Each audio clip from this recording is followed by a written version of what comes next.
V osrednji in zahodni Sloveniji ste za ta teden odložili šolske torbe.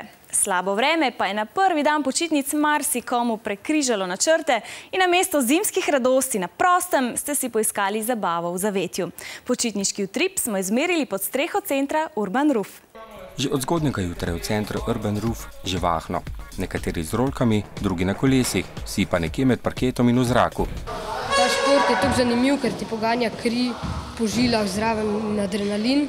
Lahko se sprostiš, ta čas pač je super porabljen. Tukaj sem zaradi tega, ker se rada družim, ker rada skejtam in pač tukaj je veliko ljudi, ki imamo iste interese, se učimo eno od drugega. Še preden pa se spustijo po razgibani strmini, mladi akrobatski kolesarji poskrbijo tudi za varnost. V BMX-u oprema je čelada, rokavice, obutev, ščitniki, to je to v bistvu. Najbolj pomemben pri BMX-u je, da je guma dobro zategnjena, potem pedala, da so v redu, vriga, da je dosti zategnjena.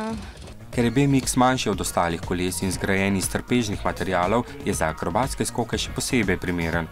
Z BMX-em delam različne trike, to so naprimer naložba, disaster, one-hander, 180, pa še bi lahko naštel naprej.